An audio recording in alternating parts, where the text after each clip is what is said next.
Phantom of the Opera. That was who I saw and what I thought it was. I knew he was a romantic, tragically impaired person.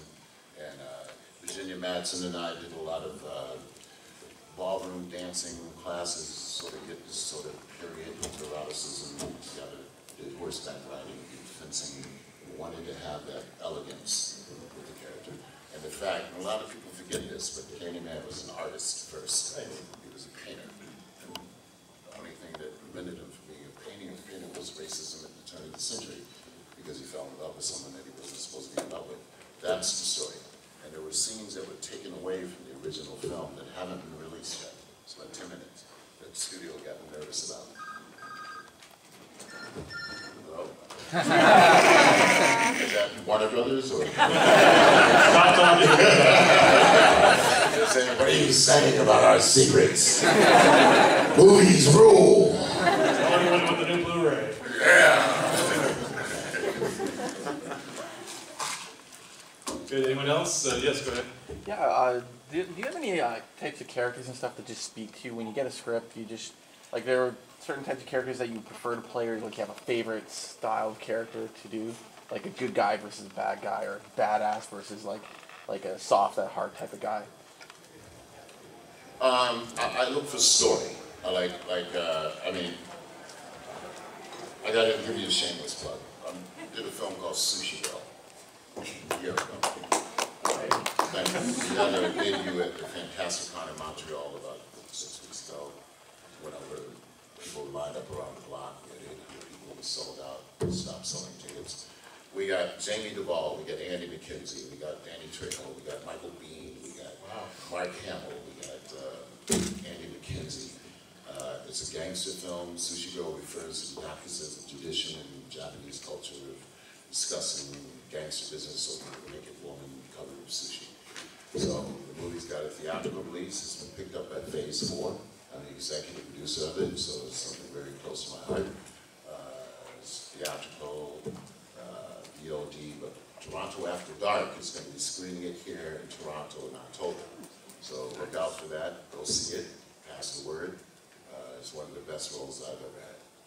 So I look for roles like that. I look for roles that have a strong backbone, that have duality, that have complexity, when I can do that. Perfect. Great. Sorry, anyone else? Go ahead. Yes, I'm a big Transformer fan, and I was wondering how you acquired the roles of both the Fallen and Dreadwind in Transformers Prime.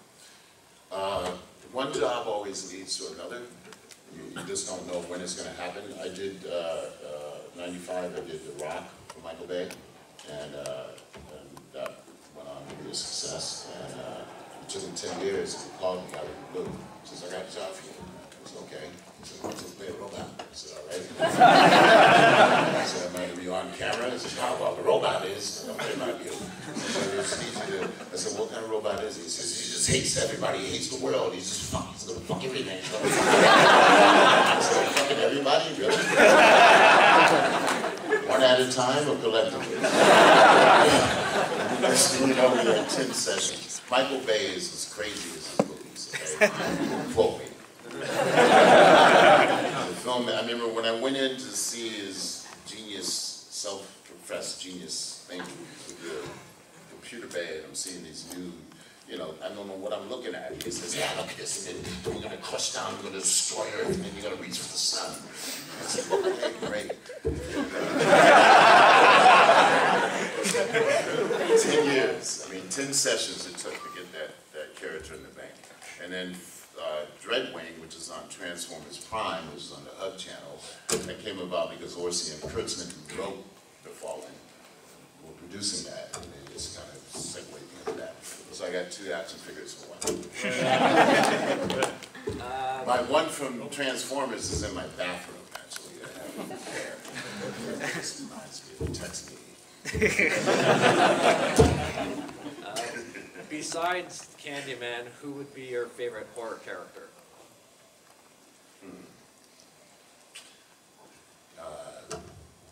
Well, I have to go to Boris. Boris, Frankenstein.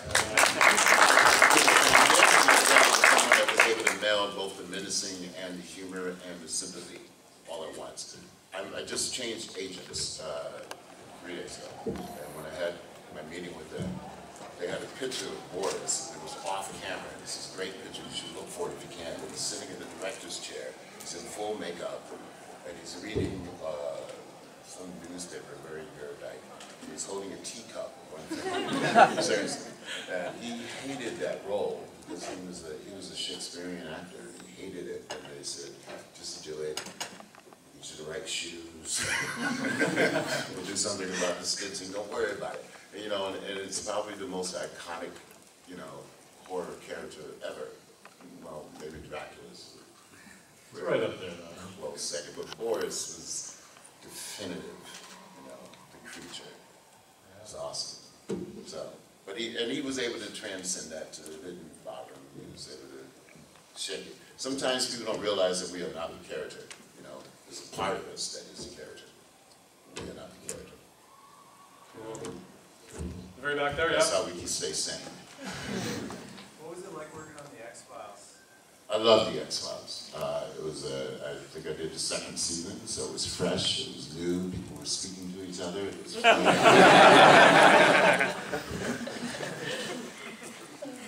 I did I don't want to give away too many Hollywood secrets, but yeah, there are shows where people don't speak to each other. I'll give you one example. Probably going to go out again? This time it might be from, who did that, CBS, I think. Anyway, there's a little show called Jake and the Fat Man in the 80s, late 80s. And they brought me in because Jake and the Fat Man weren't speaking. And the show was about them. So they bring me in as a utilitarian cop that sort of went back and forth between the two of us, you know. And I remember, and I met William Conrad. For those of you that don't know, he was the original voice of James Arness in Gunsmoke. He's just a great voice guy, but his body didn't look what his voice sounded like. And so, but until he found Cannon, and then later Jake and the Fat Man. But at that point, he wasn't lucid. So I've never seen the, you know, written out lines thing and stuff. And then Jake, on the other hand, Joe Penny, I don't know what was wrong with that. He would come on set and then we'd see the Ferrari leave. He was gone for the day, you know. And then that's how, you know, Hollywood is strange, and sometimes people change. What I've learned is you can't change. Once you change, you destroy yourself. You destroy the gift. So. Go ahead.